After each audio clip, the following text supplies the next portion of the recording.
greatest part of ourselves. And these top 10 principles that I have put together here for this program, you might want to jot down. You might want to go into your desk and just take out a little piece of paper. But I think if you practice them and look at them and see them, they come from someone who's had a burning desire, but has also been living a life in which I have felt independent of the opinions of others in terms of whether or not I should or shouldn't be doing that.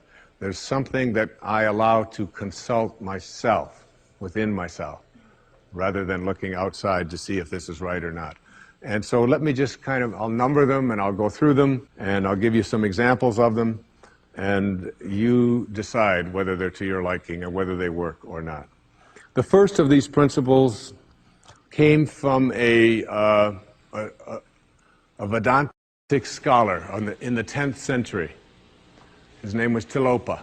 It's not exactly bestseller books, but it's the kind of thing that really excites me, because I think of going back 1,000 years or 2,000 years and reading what some of the greatest minds had to say and how open they were to the potentiality that each and every one of us have for greatness.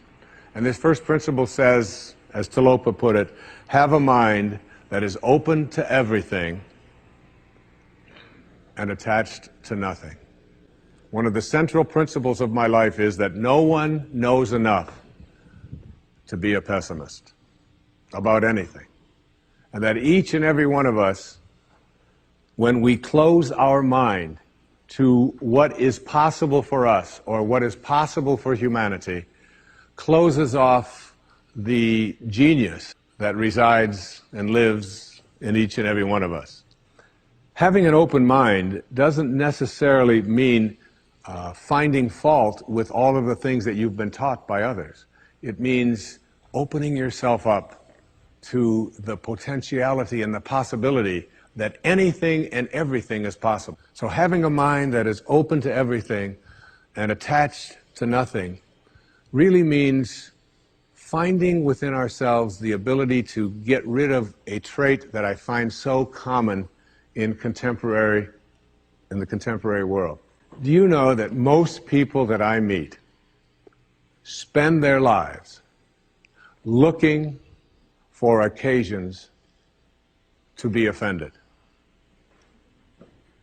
They actually are out there hoping that they can find some reason to be offended. And there's no shortage of reasons. They're out there everywhere.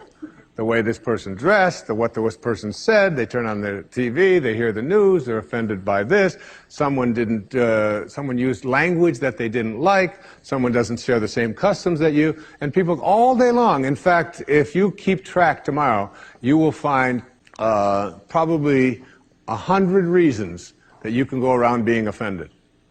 But a mind that is open to everything and attached to nothing is a mind that says, I'm never looking for anything to be offended by. And that whatever anybody else out there has to say, my response to that is, that's an interesting point of view. I've never considered that before.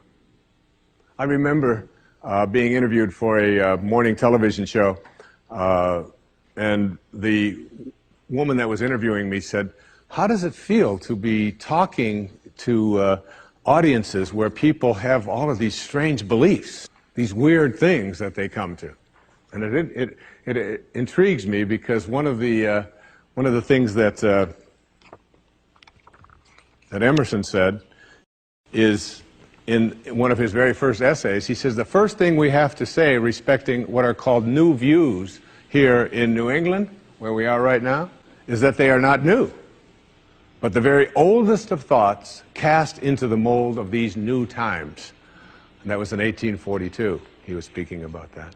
And this woman asked me the question, she said, doesn't it offend you that there's people out there and they're talking about people using crystals to heal somebody? And I remember my response. My response was that if I've got hemorrhoids and somebody out there is convincing me that crystals are going to heal them, I'm ordering crystal chairs. Why not? I mean, all you have to do is understand something called a placebo. And what is a placebo? It's nothing more than a convincing belief. If I hand you this pill and say this pill is going to cure your arthritis, and you take it and the pill is just a sugar pill, but your arthritis disappears, I'm into buying those placebos. Where can I get some of those placebos? And it's true of everything. And it's when you think about all the things that we enjoy and what our life is like, it took people who had a mind that wasn't closed to allow us to make the progress that we've made. Progress is impossible if you always do things the way you've always done things. But the other word in this, what Talopa said, is be attached nowhere. Be attached nowhere. Attachment really means I am deluding myself into a belief that if I can't have or if I can't do this or that thing, then somehow I am going to become immobilized. So an open mind that is detached. In my most recent book, in A Spiritual Solution to Every Problem, I have an observation. And it's an observation from Anthony DeMello, a man I respect enormously, a priest, who, in The Way to Love, puts it this way. Here's a great test for your relationships, especially the relationships that you're in with those whom you love, not your children, but your spouses and your lovers and so on. Try this test on for size. 1, I am not really attached to you at all. I am merely deluding myself into the belief that without you, I will not be happy. And 2, and here's the toughest test for non-attachment, I leave you free to be yourself, to think your thoughts, indulge your tastes, follow your inclination, behave in ways that you decide are to your liking. How's that for a challenge? And so what most of us do in our relationships and why they are not as successful as we would like them to be is that we become attached and we tell ourselves that if this person behaves in a way that I find offensive, then I can't be happy. I make my happiness, my fulfillment dependent upon those people that I love being what I think that they should be. And detachment doesn't mean being a victim. It just simply means I know that I can make my life fulfilled and happy by having a mind that is open to everything and attached nowhere. The second principle is a very simple principle. It says you can't give away what you don't have. Now, it sounds ridiculous, okay? But it's more than what meets the ear as you hear this. You can't give away what you don't have. People who are not good at giving away love can't give away love because they don't have it to give away. If I want to give you a dozen oranges, I can't give you those dozen oranges unless I go out and pick up 12 oranges someplace. Otherwise, all it is just empty rhetoric. And the same thing is true of virtually everything in your life. You can't give away love for others if you don't have love in here to give away.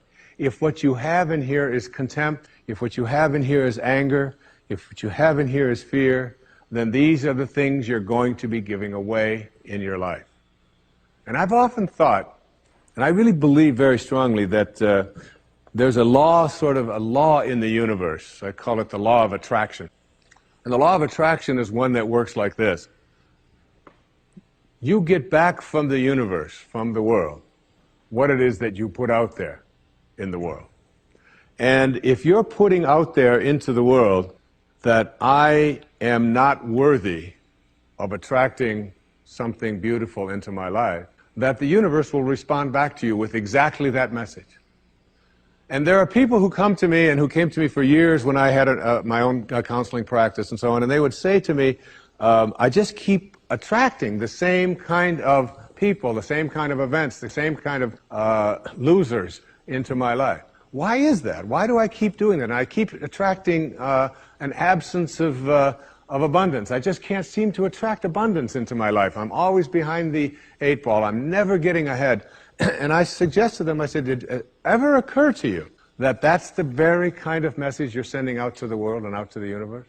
That the ocean of abundance is there. And you can go to that ocean of abundance, and you can take a Mack truck, and you can fill it up 20 times a day, and take it out of there, and guess what?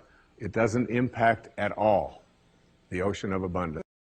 It doesn't even go down a zillionth of an inch. It's unlimited.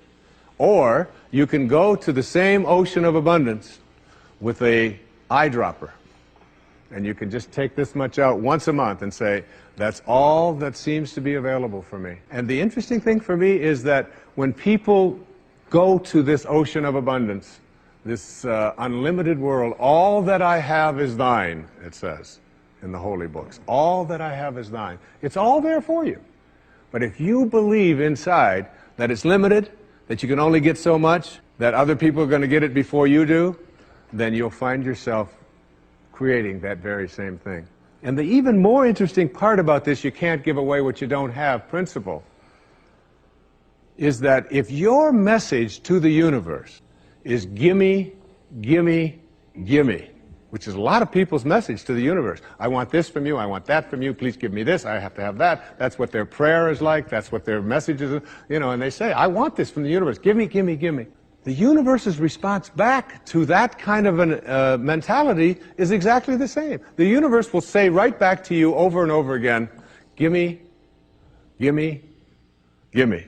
And you'll find yourself never ever arriving, but always being in a state of striving, always feeling as if you're being neglected, never feeling as if you have enough, always feeling as if you're being shortchanged, because you're constantly under the pressure to give, to get back what the universe is demanding from you. And the interesting thing about all of this, the irony of this, is that if you shift that, and you say to the universe, to the world, how may I serve? How may I serve? The universe's response back to you is, how may I serve you? How may I serve you? And it's very intriguing. When you take your energy and your attention off of what you are demanding from the world, and instead saying, what can I give to the world? And it's really the basis behind that very famous line of the President John Kennedy's inaugural address. Ask not what your country can do, ask what you can do for your country. And the irony of that is, and I've learned that in my own life, that when I stopped thinking about what was in it for Wayne Dyer and how much could I get, and I began to shift and say, how can I help you? How can I give to you? What can I do for you? And people who write to me, I send them something. When I encounter somebody that needs help of some kind, I'm very often just giving that to them. And then I find that it just keeps coming back. And once I shifted that energy off of what can I have into what can I give, it seemed to me that the universe responded back with the very same message. What can I give to you? And the most incredible and wonderful and beautiful abundance has flowed into my life in every way that I can possibly think of. You can't give away what you don't have. So take a look at an inventory of what you do have. How much do you love yourself? How much kindness do you have in you? How much peace do you have in you? How much joy do you have in you? And if you're able to give that away as many times as you can in a given day, watch and see how much more of that continues to show up and come back in your life. Okay?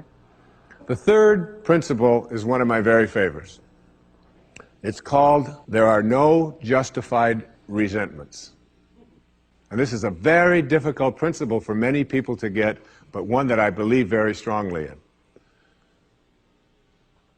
I was in a group one time of drug addicts and alcoholics.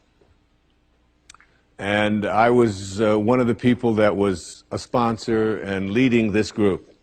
And the sign on the wall said, there are no justified resentments in this group. And what I said to that group that night was, no matter what anybody says to you here, no matter what kind of anger comes directed towards you, no matter how much hate you may encounter showing up in your life, there are no justified resentments. Meaning that if you carry around resentment inside of you about anything or about anyone, and I'm talking about the person that you lent money to and hasn't paid you back, I'm talking about the person in your life that you feel was abusive in your life, I'm talking about the person who walked out on you and left you for somebody else, I'm talking about all of the things that you have justified in your heart and in your life that you have the right to be resentful about. And I'm suggesting to you that those resentments will always end up harming you and creating in you a sense of despair. I've often said that no one ever dies from a snake bite. The snake bite will never kill you. You cannot be unbitten. Once you're bitten, you're bitten. But it's the venom that continues to pour through your system after the bite that will end up destroying you. So now you have to take a look at all of the resentments that you may have in your life. And I'd like to suggest to you that I think there is a wonderful metaphor for this that I have created in my life for how to make this work. And I think that Regis Philbin is the one who's responsible for it, all right? My buddy Regis. There's a show called Who Wants to Be a Millionaire that has been popular all over the world. I'm in South Africa, it comes on, all right? I was in Australia, and they've got their own Australian version. And in Greece, they have the Greek edition of Who Wants to Be a Millionaire. And basically, this show has two levels that you have to get to. Now, the first level is the $1,000 level. And at the $1,000 level, you basically have to answer a question like, on your hand, you have some digits. Those digits on your hand are called your feet, your nose, your ears, your fingers. And everybody who ever goes on the show has this horrible dread that they're going to go out on one of those questions, right? So basically, in order to get to the $1,000 level, all you have to do is answer 5 pretty simple questions in order to get to the $1,000 level. Now, on this program, the $1,000 level for you in this metaphor means that you will leave with something if you get this. At least get this. This is the $1,000 level. You must send blame out of your life for any conditions of your life. Blame has to go. All right? Now, blame means if you're sitting there with a disease, you say without guilt, it's mine, I take responsibility for it. This means that if you have been through any tough circumstances in your life, this means if you have a minimal amount of financial security in your life, this means if your children don't get along with you, this means that if your neighbors are taking up a petition to get you out of the neighborhood, whatever it might be that's going on in your life, you name it, and everybody across this great country and across this world has a series of these things that you're willing to say, I am here because of the choices that I have made right now. I'm willing to say that. Even though it's difficult, and we know it's really not your fault. We know really there's a lot of people out there who are really bad, all right? But you're willing to say no blame. That's the first level, all right? That's where you understand no justified resentment. And then on the Who Wants to Be a Millionaire show, there is what is called the $32,000 level. And the $32,000 level is not only an opportunity for you to walk away with a sizable amount of goodies, which you can walk away from tonight in this program, but it also is the door opener to multi-wealth. But you got to get to this in order to have an opportunity to move into these transcendent levels, all right? Millionaire spiritual status, all right? You got to get through these next 5 questions. And this $32,000 question, or level rather, comes to this. It came to me from a quotation that I used in the writing of a spiritual solution to every problem. I read a book that was written a couple of thousand years ago by Patanjali, the Yoga Sutras, the aphorisms of Patanjali. And one of those sutras, one of those aphorisms, observations that this brilliant man made almost 2,000 years ago was this. He said, if you become steadfast in your abstentions of thoughts of harm directed towards others, all living creatures will cease to feel enmity in your presence. Now this translates to blame, pretty basic. No more blame. I'm just not going to assign responsibility to other people for where I am, because now I have an opportunity to get rid of it. If I think someone else caused it, then I've got to wait for somebody else to change in order for me to get rid of it, and you might wait forever for that. But if I take responsibility for it, I can do something, including move on, which might be the most important thing to do. But at the higher level, when there are no justified resentments, what you are doing is what St. Francis did, Francesco.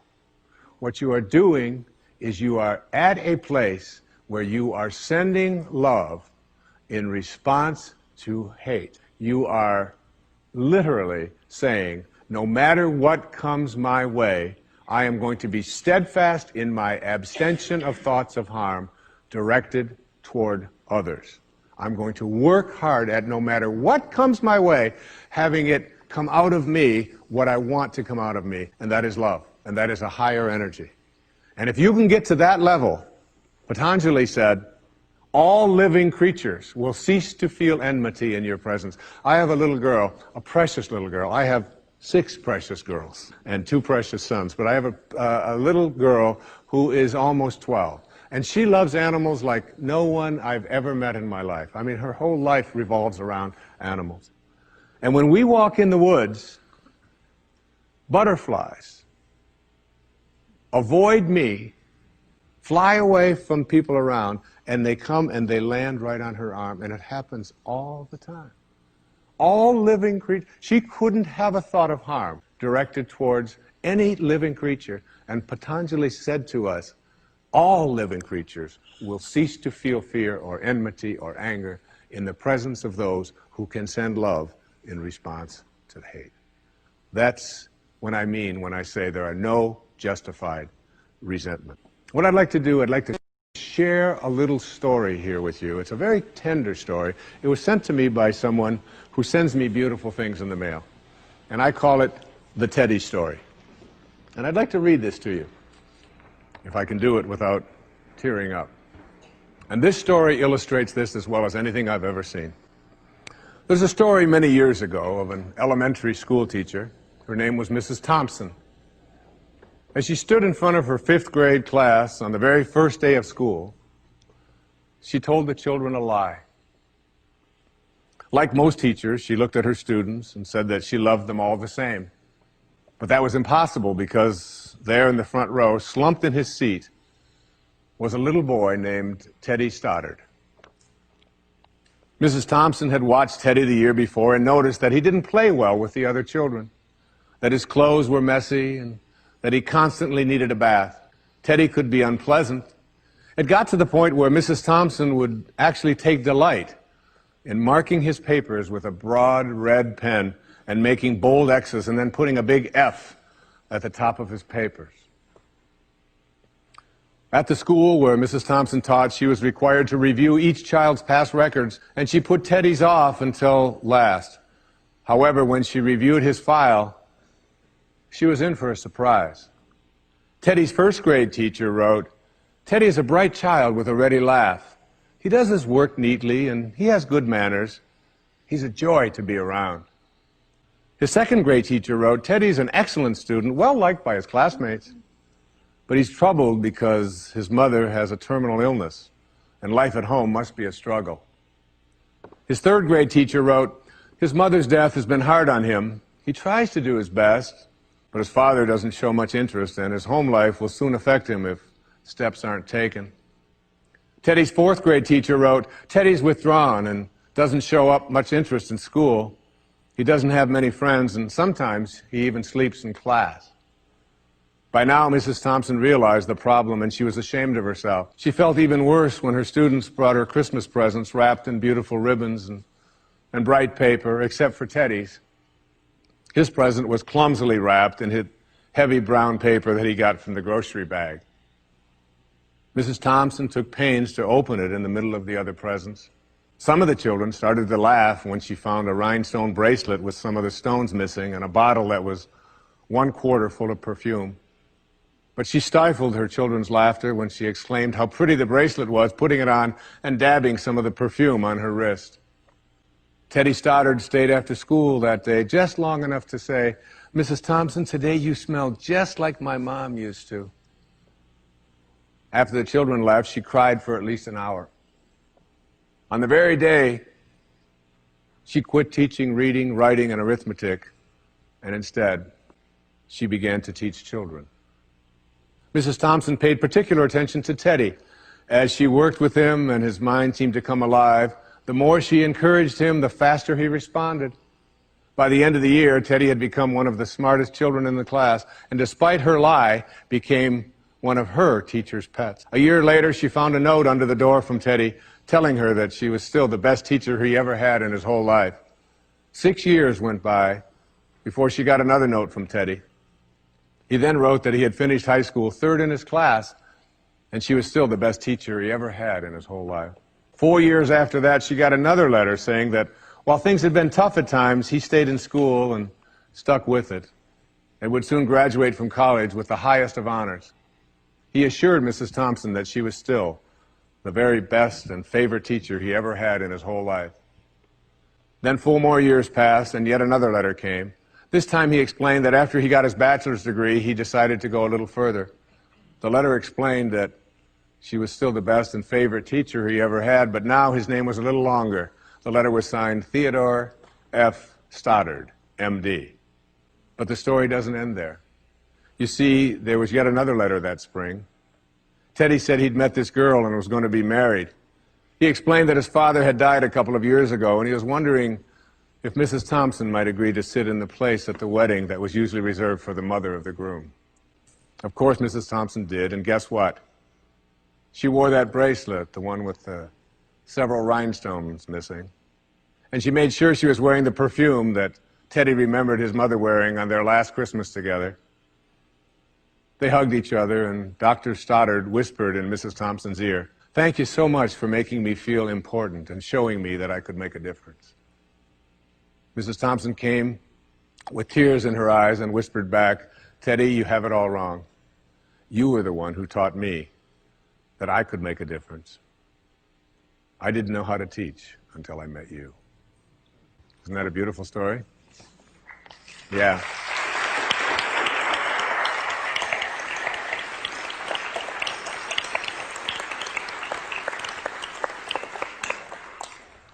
That symbolizes there are no justified resentments.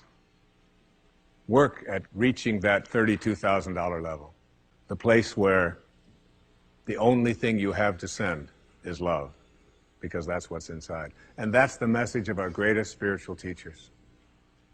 That's all they ever had to give away. The next principle I call "Don't die with your music still in you." And who better to quote than Thoreau right here in Concord when he talked about some of us hear a different drummer, and we must march to the music that we hear. But all of you, everybody watching, everybody here in this beautiful parish, all of you have some music playing.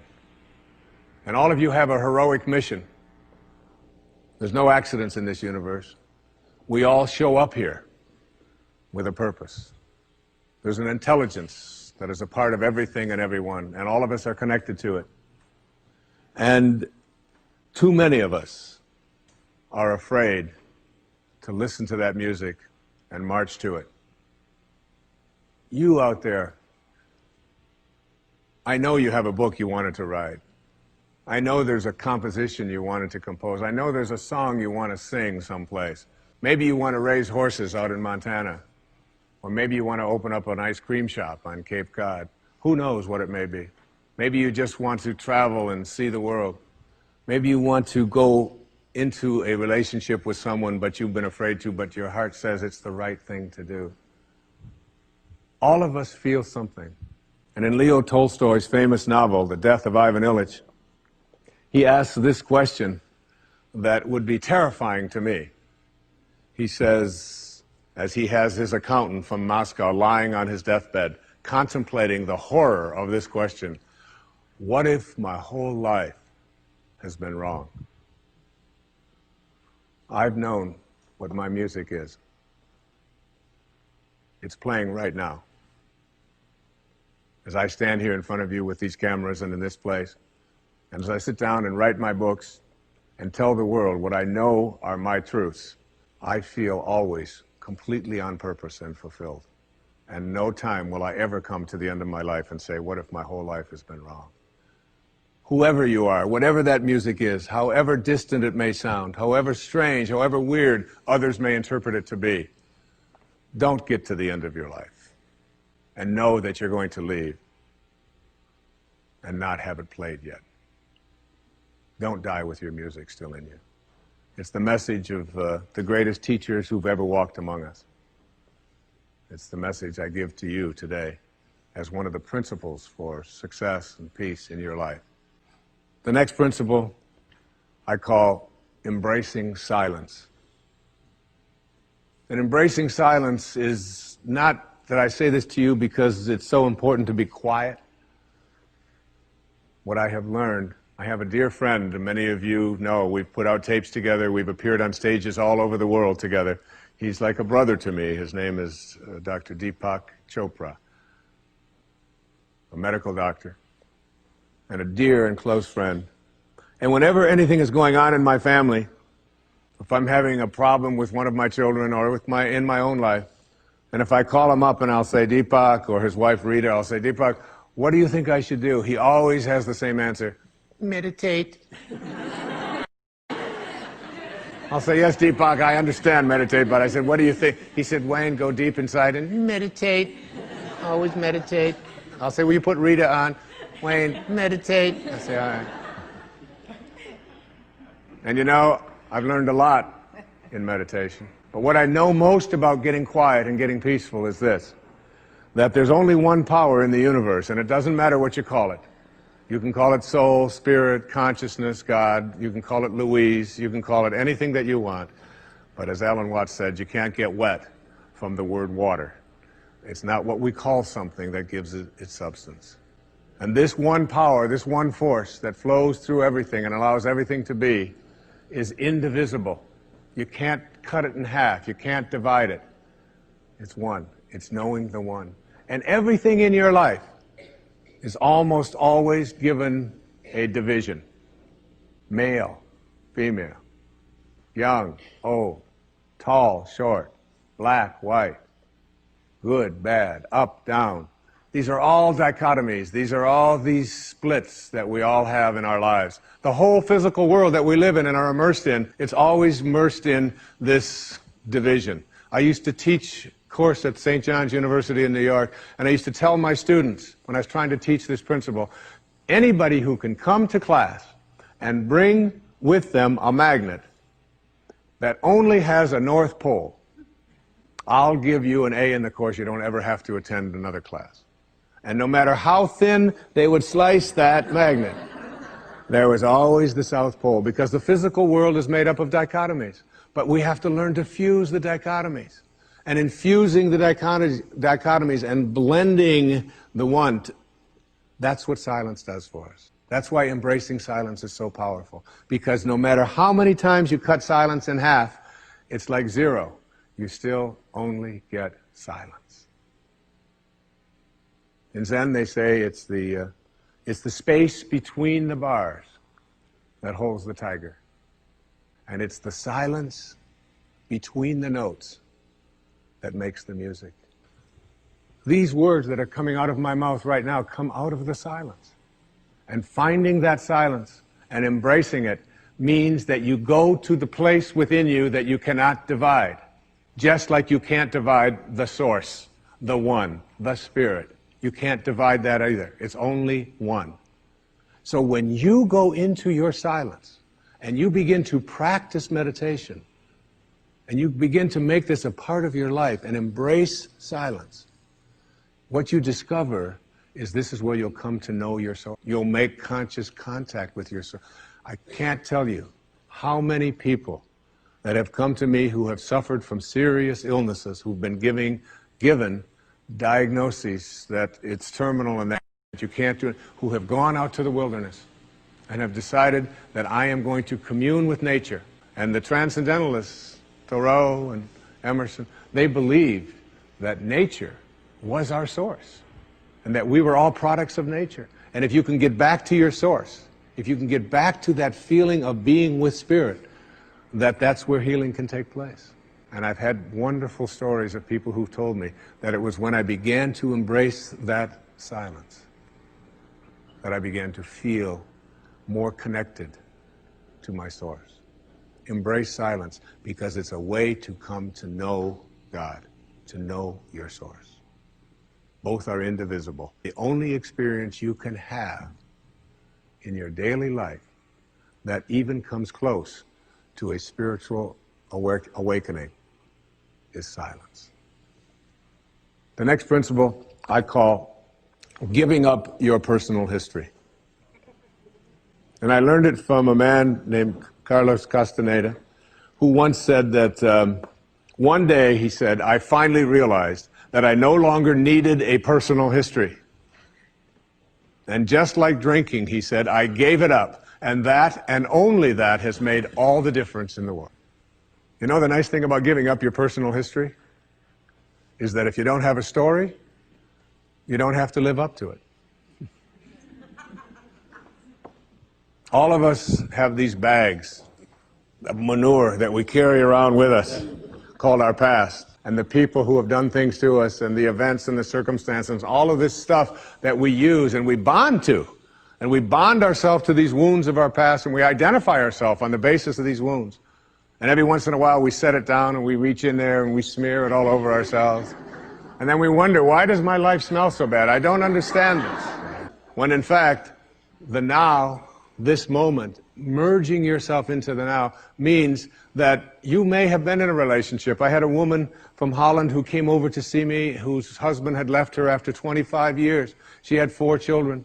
And she just had been on the verge of suicide. And she was losing weight, and she was depressed, and she was taking all kinds of drugs for it. And she was getting sicker and sicker because she just couldn't get over it. And she came to a book signing that I was doing at a bookstore down in Florida. And she said, you've got to say something to me. You've got to say something to me that will help me to get over this. And I told her this line. I said, give up your personal history. Merge yourself here, now, into this moment. And those 25 years are something, if you want to understand how to do it, think of your past as, oh, this hat. And this is your past. Now, you can't just set this thing down over here and walk away from it and give up your personal history, because you'll always have it there to look back at. What you do is you pick up your past and you embrace it. You understand it, you accept it, as I had to go through these things that I had to go through in order for me to get to this place today, and the evidence for that is that I did. You don't need any more evidence. You did. And then you toss it. You toss it. You embrace it, and you toss it. And you merge into the now by giving up your attachment. And some of you have heard me use the metaphor of the wake. Alan Watts talked about the wake is not what drives the boat. The wake is just a trail that is left behind. That's all it is. And so is the wake of your life. And the wake doesn't make the boat go, and neither does the wake of your life, the reason why your life is going in the direction that it is. The wake is a trail that is left behind, and it's an illusion to believe that it is the cause of your suffering or your struggles or your difficulty. Give it up. Let it go. Embrace it. Understand it. Get help doing that if you must. and then move into the now.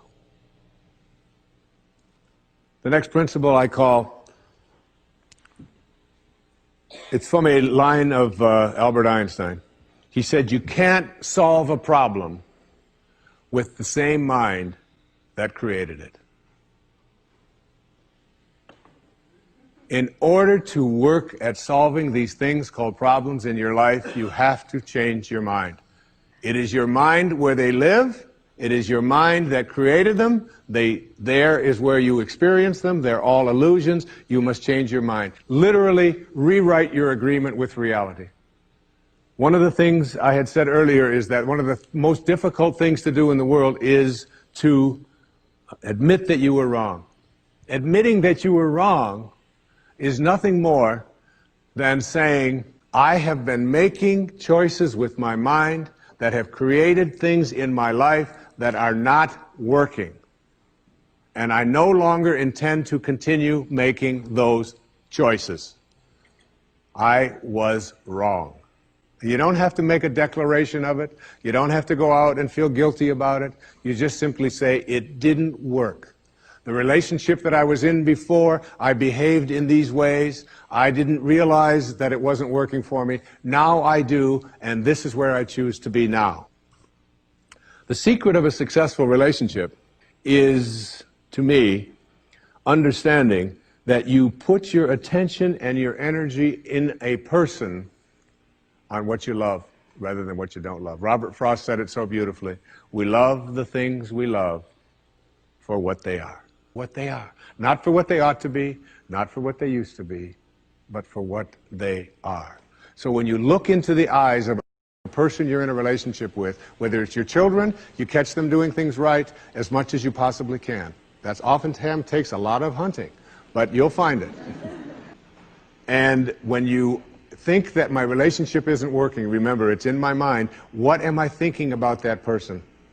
And if I could just change my mind and put my thoughts on what I love about this person and keep them there, that makes the relationship flourish. And there are people who go through their entire relationship history with no anger, no hatred, no bitterness, and only love. The next principle is, I call it, treating yourself as if you already were what you would like to become. In other words, you get out in front of your life and you see yourself as having already what you know you'd like to have and deserve to have. My children know how to do this perfectly. I have a daughter who wanted a prom dress, and the prom dress was way outside the budget that I thought a prom dress should be. Well, I thought a prom dress shouldn't cost over $20, so I do have a problem, right? But I upped it to somewhere around $250. I don't know how much, whatever. To me, it was still more than I paid for my first house, okay? But at any rate, she called and said, Dad, this is the only prom dress I could wear. I've got to wear this prom dress. If I don't wear this prom dress, it's just on and on and on with this wonderful. You know, I saw a wonderful book about how to raise teenage daughters. The title of it is Get Out of My Life, but first drive me and Cheryl to the mall. All right, that's the actual title. It's a good book. And so I told Serena, I said, it's just beyond the budget. I've got a certain amount of money that I'm willing to put for it. And she said, but I've already seen myself wearing it. I've already tried it on. I have a picture of myself in the dress in my living room, and I've already showed it to the guy who was taking me to the prom. I mean, it was this whole thing about, and she already saw herself in it. I said, well, if you see yourself in it, then you're going to have to also see yourself as earning the difference between what I'm willing to pay. And she drew up a contract. She went onto the computer, and on the background of the computer, you know, where they have these little background things they put on, there was 500 pictures of the dress, all right? And she signed a contract and said, I'll babysit, I'll do this, I'll do that, and I will pay the difference. And she did, and she wore the dress, because she understood that you treat yourself as if you already are what you'd like to become. There's a genius in you. You have to treat yourself as if you already were that genius. There's something you're completely capable of. See yourself as already there. Then you'll act upon those thoughts, because the ancestor to every action, said Emerson, is a thought. The next principle is called treasuring your divinity. Treasuring your divinity. There's a wonderful observation that I saw from Emerson in Self-Reliance. It's about trusting your divinity, knowing that you are connected to your source, knowing that you are a divine creation and that there are no accidents. He said a man should learn to detect and watch that gleam of light which flashes across his mind from within, more than the luster of the firmament of bards and sages. Yet he dismisses without notice his own thought, because it's his own. In every work of genius, we recognize our own rejected thoughts. They come back to us with a certain alienated majesty. We often reject our thoughts, and we see the things that we think of as grand and as genius, and we reject them because they're our own. Treasuring our divinity instead of being terrified of it. Knowing that I am always connected to my source. There is no way that I cannot, because it is in you, and I am in you, you are in me, and you can never be separated from it. There is no place that this source is not. It grows everybody's fingernails. It beats everybody's hearts. It digests everybody's foods. It opens all the flowers, and you're always connected to it. And finally, the last principle I call wisdom is avoiding all thoughts which weaken you. You know, every thought has an energy, just like everything else in the universe. And if you have a thought of shame, it will weaken your muscles. And what is your heart but a muscle? If you raise a child to believe in shame and feel ashamed of themselves, every time they think that shameful thought, they will be weakened.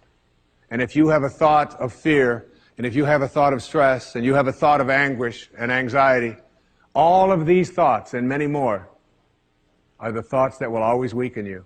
When you are having a thought that you know is disempowering you, shift it. Shift it to one that is empowering rather than disempowering. And the thoughts that empower are thoughts of neutrality and willingness and love, and ultimately thoughts of divinity. And when you see a troubled person who is out there struggling at the highest level of unity consciousness or God consciousness or spiritual consciousness, you recognize yourself in all that you see. There, but for the grace of God, go I. And I am connected to that person. Changing your thoughts. I appeared on the Tonight Show many years ago, several times, quite a few times. And I remember coming home from the Tonight Show, and I was walking along the beach, and they had taped the show the night before, and I was out for a walk, and a woman who lived in the Northeast stopped me, and she said, "Didn't I see you last night on the, how could you be here?" I said, "Well, I flew the red-eye, and I was walking along." And she said, "You know, we're moving down here."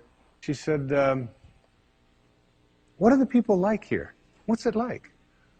And I said to her, I said, "Well, what are they like where you live?" She said, "Well," she said, I live in a very big city." And she said, "They're very pushy. And people are not very kind. And they don't have time for you." And she said, "It's really not very pleasant." She said, "That's one of the reasons I'm leaving there." I said, "Well, that's pretty much what you're going to find here." That's basically what the people are like here. On the way back on the same day, someone else who had seen me the night before on the Tonight Show, who had lived in the Midwest, stopped me and asked me almost the same question. She said, "You live here?" I said, "Yes." She said, "Well, my husband and I are moving here and we're looking for a school." She said, "What are the people like here? What's it like here?" I said, "What are they like in Chicago where you live?" She said, "Oh," she said, "it's the Midwest." She said, "People are very friendly, they're open, they open their homes to you, they're very loving, they're very kind." She said, "It's a wonderful place." She said, "I love that, I'm going to really miss that." I said, "That's pretty much what you're going to find here." It's what you expect, it's what you think about that expands. It's what Emerson taught us. Ancestor to every action is a thought. Change your thoughts,